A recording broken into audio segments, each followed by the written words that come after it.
जय गुरुदेव। गुरुर्ब्रह्मा गुरुर्विष्णु गुरुदेवो महेश्वरः गुरुः साक्षात् परम ब्रह्म तस्मै श्री गुरुवे नमः। अर्चनी वंदनी प्रातः स्मरणी परम पूजनी गुरुदेव के चरणों में बारंबार वंदन कर आरंभ करते हैं। ज्योतिष शास्त्र का पाठ्यक्रम अपन देख रहे हैं। आज 10वां पाठ और उसके अंतर्गत नक्षत्र फल इसका विचार किया जा रहा है।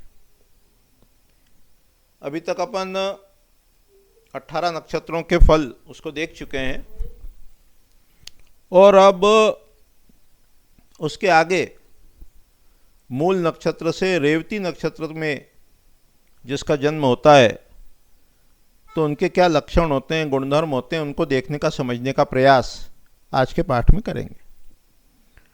तो जिसका जन्म मूल नक्षत्र में हुआ हो, अर्थात चंद्रमा जब मूल नक्षत्र में हो ऐसे समय जन्म हो, और अपन अलग से ये कहते हैं कि एक बार लग्न भी देख लो, यदि मूल नक्षत्र लग्न का है तो भी यही अपन इंटरप्रेट करेंगे कि वो मानी होगा, धनवान होगा, सुखी होगा, अहिंसक होगा, स्थिर भोगी होगा। और कैसा होगा? वो स्थिर होगा और भोगी होगा। उसी को जब श्लोक के आधार पर अपन देखेंगे तो कहा है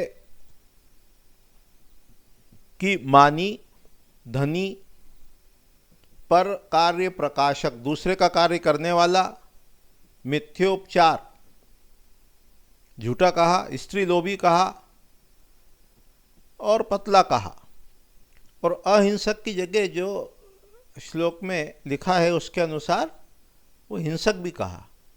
तो इसको अपन यहाँ करेक्ट भी कर देते हैं कि वो अहिंसक के स्थान पर अपन उसको हिंसक, ऐसा इंटरप्रिटेशन उसका मूल श्लोक के आधार पर लेंगे, हिंसक।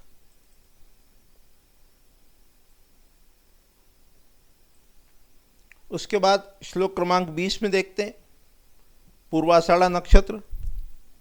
तो उसको कहा कि इष्ट के अनुरूप आनंद, स्त्री से युक्त, वीर और स्थिर स्नेह वाला वो व्यक्ति होता है।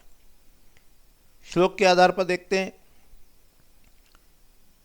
सकलत्र, कलत्र यानी स्त्री, स्त्री के सहित होता है, उससे युक्त होता है। कामाचार, कुशलो, उसमें कुशल होता है। दृढ़ श्रोध, वो इष्ट मित्र के साथ वाला या स्थिर स्नेह वाला होता है। और फिर कहा वीर्यवान होता है, मानी कहा होता है। ऐसा पूर्वाषाढ़ा नक्षत्र का गुणधर्म बताया। उत्तराषाढ़ा के संदर्भ में कहा कृतज्ञ होता है, धार्मिक होता है, शूरवीर वाला होता है, शूर होता है, बहुपुत्र, बहुत पुत्र वाला होता है, विनीतवान होता है, उसकी स्त्री अच्छी होती है, सुकलत्र, सुरूप, रूपवान होता है। तो जब उत्तराषाढ़ा नक्षत्र में जन्म हो तो इस प्रकार के वो कैरेक्टरिस्टिक्स रखता है। श्रवण नक्षत्र के संदर्भ में कहा है उदारदारः, उदार स्त्री वाला होता है। श्रुतिवान, एक तरह से वेद का जानकार होता है। श्रीमान होता है। वक्ता होता है, अच्छा बोलने वाला होता है। धन से युक्त होता है, धनी होता है। काव्यकृत, वो काव्य लिखने में कुशल होता है। सुरत विज्ञो, काम कला में भी वो एक्सपर्ट होता है। और धार्मिक होता है, धार्मिक, जब श्रवण नक्षत्र का जन्म हो।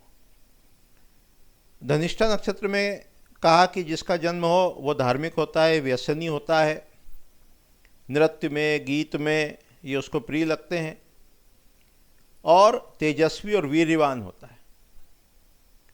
इस प्रकार के गुणधर्म पाए जाते हैं जब व्यक्ति का जन्म धनिष्ठा नक्षत्र में होता है।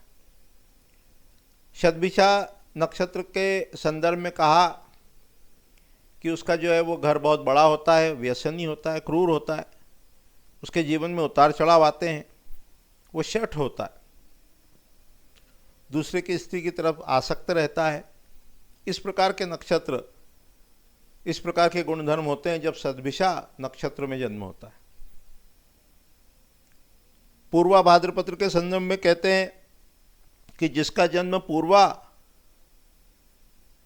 भाद्रपद नक्षत्र में हुआ हो वो उद्विग्न रहता है, उसका मन जो है वो उद्विग्न रहता है, स्त्री के द्वारा जीता हुआ रहता है, शठ होता है, दूसरे की निंदा करने में वो कुशल होता है, थोड़ा दंभ भी भरता है, शूर होता है, एग्रेसिव होता है, इस प्रकार का। उत्तरा भाद्रपद के संदर्भ में कहते हैं कि वो प्रजावान होता है, उसके बहुत सारे फॉलोअर्स होते हैं, धार्मिक होता है, अच्छा बोलने वाला होता है, वक्ता होता है, शत्रुओं को जीतने वाला होता है, सुखी होता है, विभु होता है, दृढ़ व्रत, जो भी निश्चय कर लिया उसको अच्छे से फॉलो करता है और कामी भी होता है। तो इस प्रकार के गुणधर्म प्राप्त होते हैं, यह व्यक्ति की कैरेक्टरिस्टिक्स होती है जब उसका उत्तरा भाद्रपद नक्षत्र में जन्म हो।